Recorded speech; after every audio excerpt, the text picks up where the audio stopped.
Hello, तो आज हम शुरू करेंगे ट्रिग्नोमेट्री। ट्रिग्नोमेट्री हमारा एक बहुत ही अच्छा चैप्टर है। इसका यूज़ हमारी रियल लाइफ में भी है। तो आज हम इसका बेसिक पढ़ेंगे। तो स्टार्ट करते हैं ट्रिग्नोमेट्री। ठीक है, तो ट्रिग्नोमेट्री हमारे दो शब्दों से मिलकर बना एक शब्द है। वो दो शब्द ट्रिग्नोन तथा मेट्रॉन। ट्रिग्नोन तथा मेट्रॉन शब्द से मिलकर बना एक शब्द जिसको हम लोग ट्रिग्नोमेट्री के नाम से जानते हैं। ये दोनों ही शब्द ग्रीक भाषा से लिए हुए हैं। ये दोनों ही शब्द ग्रीक लैंग्वेज से लिए गए हैं। ट्रिग्नोन का शाब्दिक अर्थ होता है ट्रिग्नोन का शाब्दिक अर्थ होता है त्रिभुज। ट्रिग्नोन का शाब्दिक अर्थ क्या होता है? त्रिभुज। और मेट्रॉन का शाब्दिक अर्थ होता है नापना। क्या होता है? नापना। त्रिभुजों को मापना ट्रिग्नोमेट्री कहलाता है। क्या? त्रिभुजों को नापना ट्रिग्नोमेट्री कहलाता है। ठीक है, इसमें सभी प्रकार के त्रिभुज आएंगे, जैसे आपका समबाहु त्रिभुज हो गया, समद्विबाहु त्रिभुज हो गया, समकोण त्रिभुज हो गया, और भी जितने सारे त्रिभुज हैं वो सारे त्रिभुज ही इसके अंदर आते हैं और हम सबकी माप पता करते हैं। ठीक है, तो इसमें हम लोग बात कर रहे हैं हाई स्कूल का। तो हाई स्कूल में सिर्फ और सिर्फ समकोण त्रिभुज के बारे में बताया गया है। तो हम लोग सिर्फ समकोण त्रिभुज के बारे में पढ़ेंगे। ठीक है, तो समकोण त्रिभुज क्या होता है? समकोण त्रिभुज जिसकी तीन भुजाएं हो। त्रिभुज का मतलब ये होता है जिसकी तीन भुजाएं होती हैं वो त्रिभुज कहलाता है। तो हम लोग समकोण त्रिभुज के बारे में पढ़ रहे हैं। तो समकोण त्रिभुज का मतलब क्या हुआ?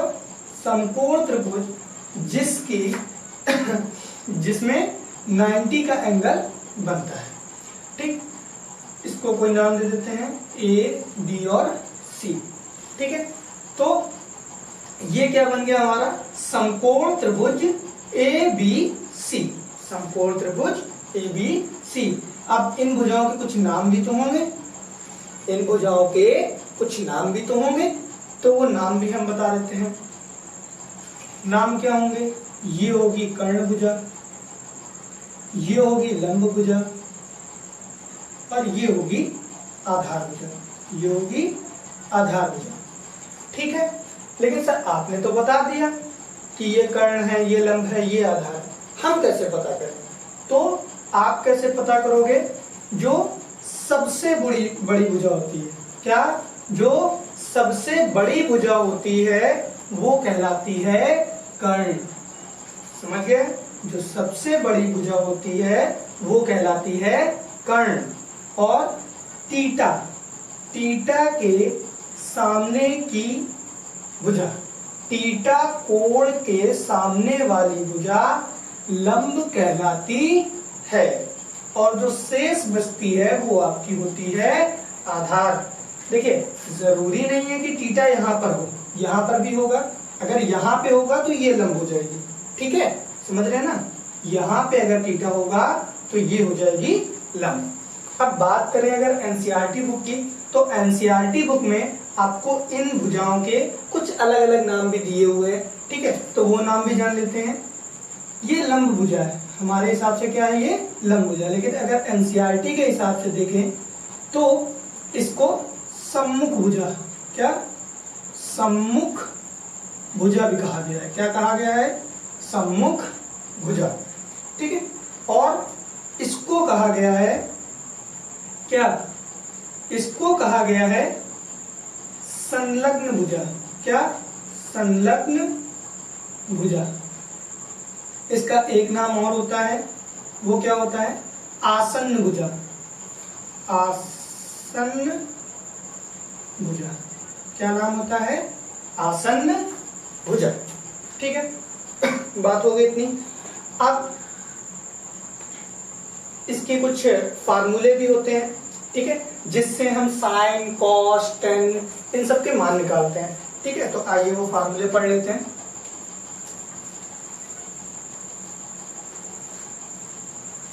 तो फार्मूला क्या होता है? फार्मूला होता है साइन थीटा बराबर लंब बटे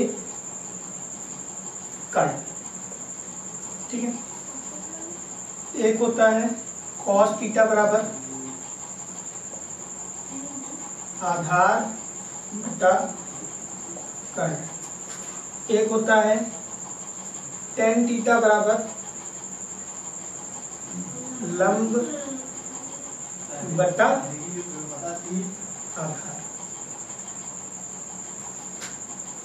और होते हैं sine cos tan cosec sec cot, cosec sec और कॉट।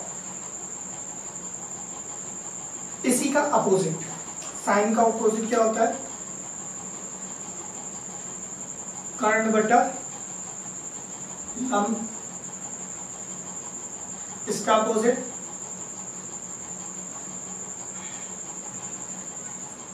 कर्ण बटा आधार, और कॉट, कॉट का अपोजिट आधार बटा कर्ण। ठीक है, तो ये कुछ फार्मूले होते हैं। इसका एक शॉर्ट ट्रिक भी होता है। शॉर्ट ट्रिक क्या होता है? LAL बटे KA।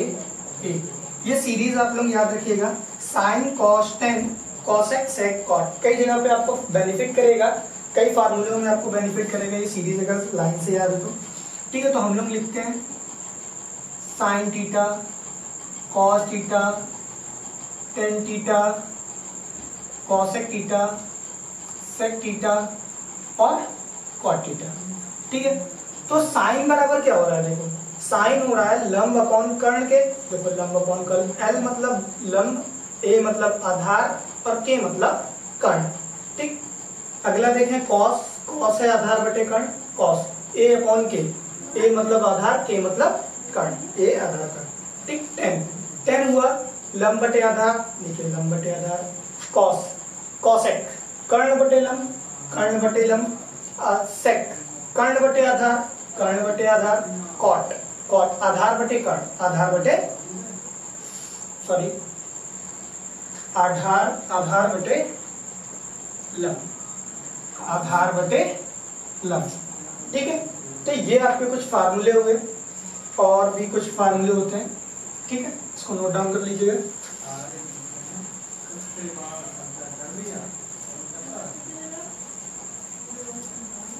कुछ फार्मूले होते हैं। फार्मूला है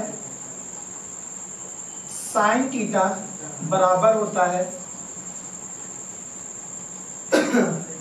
1 अपॉन कॉसेक थीटा, और कॉसेक थीटा, कॉसेक थीटा बराबर होता है 1 अपॉन साइन थीटा। ठीक है, कुछ नहीं किया, कॉसेक को इधर ले आए और साइन को इधर ले आए। ठीक है, बुरे भाग में है जाता है। ठीक है, अगला कॉस थीटा बराबर होगा 1 अपॉन सेक थीटा। ऐसे ही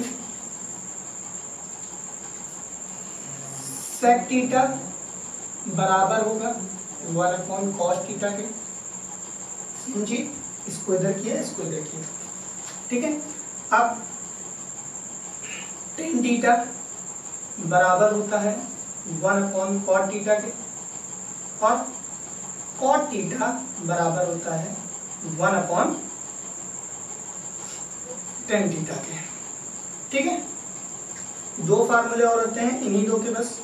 ठीक है, टेन थीटा बराबर होगा साइन थीटा अपॉन में कॉस थीटा के, और कॉट थीटा बराबर होगा कॉस थीटा अपॉन में साइन थीटा के। ठीक है, तो ये कुछ फार्मूले हैं, इनको आपको पता होना चाहिए, याद कर लीजिएगा।